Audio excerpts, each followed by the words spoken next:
Hi boys and girls, we're going to read this story today, but before I start, I want to tell you there's a note in the back of the book by the lady who wrote the story and did the pictures, and apparently there really was a tree just like this in her yard, and a long time ago there really was a huge storm, a hurricane, and the water was all around the tree. And her own children really did build a fabulous tree house in the tree. And all of these things gave her the idea to write this book. Miss Twiggley's Tree by Dorothea Warren Fox. Here's the tree. This is a willow tree. And you see the ladder going up into the tree house. And this is an antenna for the TV. In the old days, you had to use that. Funny Miss Twiggley lived in a tree with a dog named Puss and a color TV. She did what she liked, and she liked what she did, but when company came, see the company down here? Miss Twiggley hid, and now they're going away. It's not that I do not like people, said she, but one gets a bit shy when one lives in a tree. She named her dog Puss. He didn't mind that. My very best friend, he said, is a cat. Old Miss Twiggley was friendly with bears. They shed on the sofa, she said, but who cares? They don't find me odd, and I'm grateful for that. I don't think they'd mind if I slept in my hat. And just to be sure, she slept in her hat. And the bears are peeking at her. She slept in her hat, but she made up her bed, and she swept, and she dusted, until the bears said they were thoroughly tired of being so neat and refused when she asked them to hold up their feet. Now Puss was clever, a smart dog indeed. He did the shopping for things they would need. Groceries, clothing, and tools for repairs, bones for himself, and jam for the bears. But whenever he shopped for Miss Twiggley's meals, can you see him here holding these bags? He's pretty little with all those people. Whenever he shopped for Miss Twiggley's meals, the town dogs teased and snapped at his heels. So poor Puss shivered, as scared as could be, and he hurried back home to his safe and sound tree. Miss Twiggley and Puss were happy up there, high above ground, in a house in the air.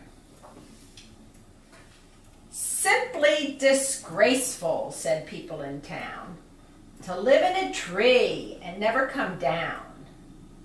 The wife of the mayor was maddest of all. To not be at home when I come to call is unforgivable, and besides that, I have been told she sleeps in her hat. My husband must know of a town law, said she, against things of that kind going on in a tree. She marched to the mayor. Now, what can you do? That house in the tree is spoiling our view. Miss Twiggley's a nuisance. No town should allow a person to hang up her wash on a bough. The smoke from her chimney is causing a smog, and she lives, so they say, with some bears and a dog. The poor mayor sighed. My dear, I agree, but more pressing problems are bothering me. The weather report says it's going to rain. I fear we are in for a wild hurricane. It did rain for a week and a month and a day. The wind blew a gale, and the bridge washed away. The town was cut off, its people afloat. Whatever went by, they used for a boat. Look at all the things they're using for boats here. This guy's riding on a mailbox, a great big mailbox. These people are in a bathtub. This is a regular rowboat. These kids are floating around in the drawer from a dresser. And this is one of those inflatable rafts for the swimming pool. And this, I think this maybe is just the door that they took off the house. The road and the meadow were one stormy sea, and right in the middle stood the house in the tree. But look, this house is completely flooded. Old Miss Twiggley had battened her hatches and checked her supply of tea and dry matches. "String up some hammocks," she called to the bears. "Puss, you build platforms for spare beds and chairs. We may have some callers, and wet ones at that. I'll go change the bows on my best sleeping hat. I'll get right to work on a big pot of stew.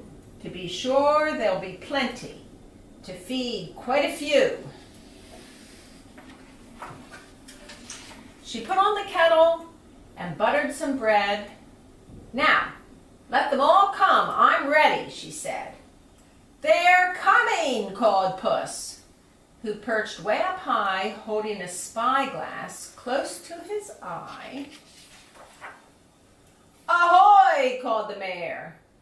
"Miss Twiggley, yoo-hoo! Is there room in your house for a wet friend or two?" "There's room for you all," Miss Twiggley replied. "Come up where it's warm. Come up and be dried." They hauled up the mare. Look how they're bringing the mare up on a swing. And this, I don't know if you can see this. There's a winch in here.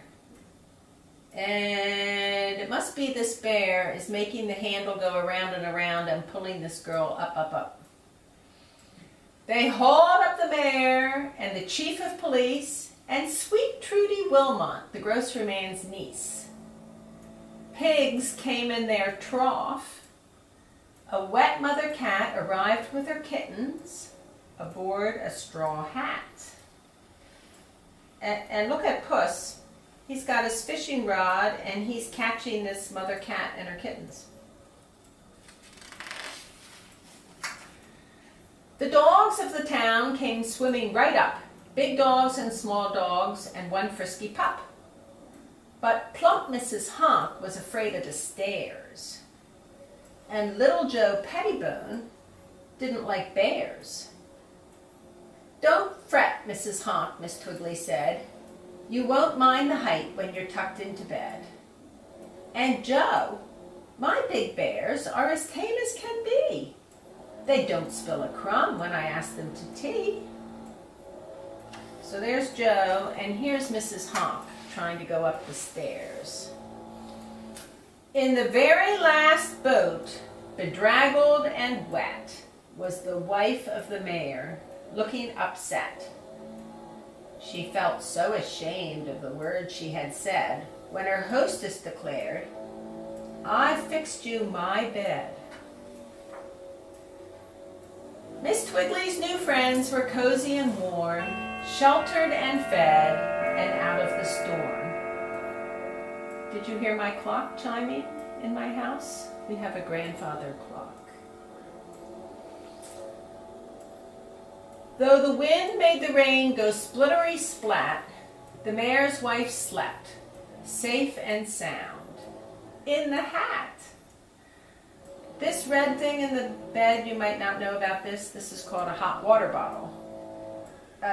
It's all full of nice warm water, and it's not supposed to leak. And you put it in your bed, and it helps the sheets to get all warm and cozy before you get in there. Old Puss once so shy, forgot all his fear. The town dogs were fun. He was glad they were here. They pretended the house was like Noah's Ark. They played games and sang till long after dark. And here's an instrument we never talked about. That's a banjo.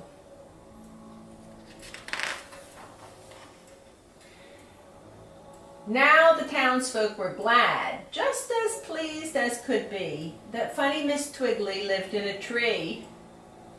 And Miss Twiggley found out something wonderful too. When emergencies come, you don't think about you. You help all you can, and you never ask why.